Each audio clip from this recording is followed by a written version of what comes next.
सुनिए, ऊपर लगते हैं ना, देखिए गाली नहीं दे सकते गाली हम दिए ही नहीं है तो बड़ा आप गाली दिए हम बताइए ना, हमसे शायद बात कर रहे नहीं हुआ बोला काम ही नहीं हुआ खबरदार मुलाकात हुआ ही नहीं इनसे। नए नए विधायक बने टाइगर जयराम महतो के तेवर तो देखिए, कैसे थाने के अंदर ही थाना प्रभारी को ही हड़का दिया। बता दें, झारखंड विधानसभा चुनाव से महज 2 महीने पहले चुनाव आयोग में रजिस्टर्ड हुई पार्टी झारखंड लोकतांत्रिक क्रांतिकारी मोर्चा का खेल इस विधानसभा चुनाव में बना रही। लेकिन राज्य में पहली बार विधानसभा चुनाव लड़ रहे जेएलके ने राज्य की लगभग दर्जन भर सीटों पर हार जीत को प्रभावित किया। पार्टी भले ही एक सीट जीतने में सफल रही हो, लेकिन उत्तरी और दक्षिणी छोटा नागपुर प्रमंडल में अपनी जोरदार उपस्थिति दर्ज कराई। पार्टी के प्रमुख जयराम महतो ने डुमरी सीट से जीत दर्ज की।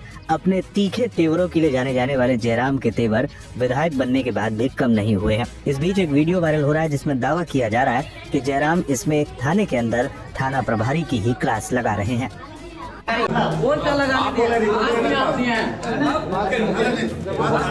सुनिए, ऊपर लगते हैं ना, देखिए गाली नहीं दे सकते गाली हम दिए ही नहीं है तो बड़ा आप गाली दिए हम बताइए ना, हमसे शायद बात कर रहे नहीं हुआ बोला काम ही नहीं हुआ खबरदार मुलाकात हुआ ही नहीं इनसे।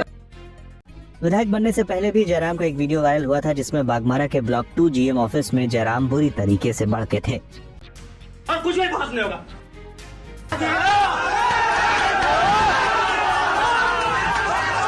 निर्लज है आप लोग, बेशरम लोग हैं आप लोग।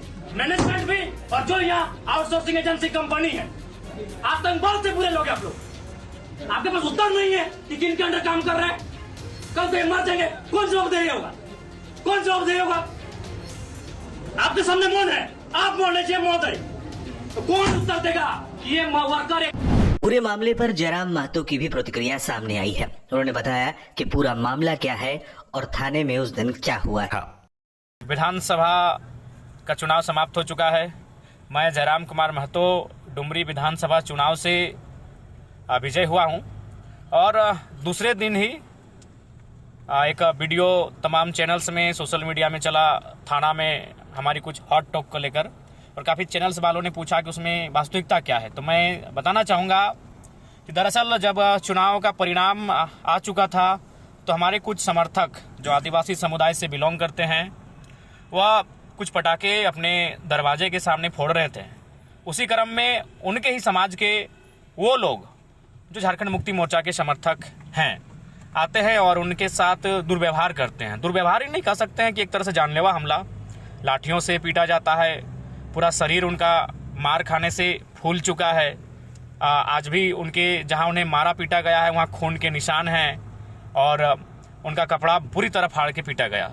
तो अब मारपीट होने के बाद जब हमारे समर्थक थाना में एफआईआर करते हैं तो एफआईआर लिखने से थाना प्रभारी जो पेंक थाना पड़ता है वो आनाकानी करते हैं। चूँकि ऐसा लोगों का कहना है वह जेएमएम समर्थक थाना प्रभारी हैं और उसी क्रम में हमारा थाना जाना होता है तो लोग शिकायत करते हैं कि लोगों से वह गाली देकर बात करते हैं। तो मैंने वही कहा कि आप जनता के साथ गाली देकर बात नहीं कर सकते हैं। ये जनता है, जनता की सेवा के लिए आप आए हैं। और अब देखिए कानून का किस प्रकार कानून को मजाक बनाया जाता है, कानून के रखवाले किस प्रकार खुद कानून का मजाक बनाते हैं। एक तो हमारे समर्थक, 3 समर्थक जिनमें एक रमेश मुर्मू करके हैं, वो बुरी तरह घायल हैं, इलाजरत हैं, अपने बिस्तर पर हैं। अब देखिए वो काउंटर केस करवाते हैं अगले माने अपोजिशन वालों से। और काउंटर केस क्या होता है? सुनने में आया है दुष्कर्म का, ये सुनने में आया है, ये हद है।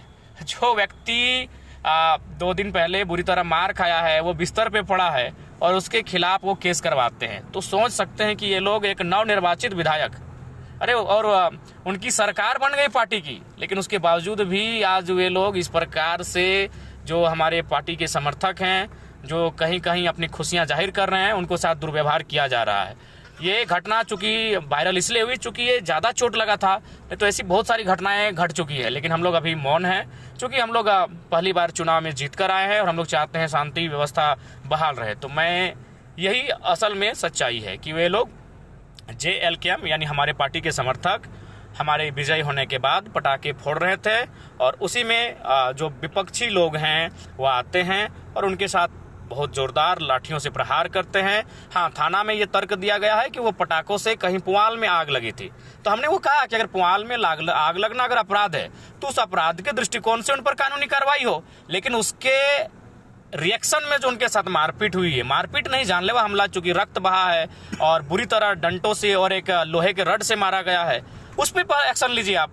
लेकिन वो तुलना कर रहे हैं पुआल जलने का और उनका खून बहा है, उससे महत्वपूर्ण ये पुआल जलने को बता रहे हैं, जबकि पुआल जलने की घटना से गांव वाले भी इनकार कर रहे हैं। तो ये वास्तविकता है। और कहीं कहीं जो 20 वर्षों से 25 वर्षों से विधायक रहे हैं, मंत्री पद में बरकरार रहे हैं और अचानक हार जाने से वह उनके समर्थक कहीं ना कहीं असंवैधानिक हथकंडों को अपना रहे हैं और यही सच्चाई है उस वायरल वीडियो को लेकर। तो मैंने शुरू से कहा है भाई कि जो जनता के साथ गलत करेंगे उनके प्रति मेरा तेवर आक्रामक रहेगा, चाहे वो व्यक्ति कोई रहे। और बाकी जो काम करेंगे जनता के हित में उनको मेरा नमस्कार रहेगा, उनको मेरा जोहार रहेगा। तो कल की जो घटना है, जो सोशल मीडिया में एक वीडियो आप देख रहे हैं, उसकी यही सच्चाई है कि उनको, हमारे समर्थकों को, विपक्ष के समर्थकों ने अपने हार को बर्दाश्त ना कर पाने के कारण बहुत जोरदार तरीके से मारपीट नहीं बल्कि जानलेवा हमला कह सकते हैं, लेकिन उसके बावजूद भी थाना प्रभारी मौन रहे। और हद तो तब हो गया, आप सुन के आश्चर्य करेंगे, वो थाना प्रभारी लोगों को कहता है, कहीं अपने साथियों से, एसआईओ से बात करता है, व्हाट्सएप में मैसेज करता है कि हम नवनिर्वाचित विधायक जयराम कुमार महतो जी को नहीं बल्कि जो प्रत्याशी हार गई हैं उनके पुत्र को विधायक मानते हैं। एक संवैधानिक पद पर बैठा व्यक्ति असंवैधानिक बात करता है और मानसिक दुर्भाव, देखिए उनकी मानसिकता, घृणित मानसिकता से कार्य करने का काम करते हैं। वास्तव में यही सच्चाई रही। हालांकि इसकी शिकायत हम लोग स्थानीय एसडीपीओ महोदय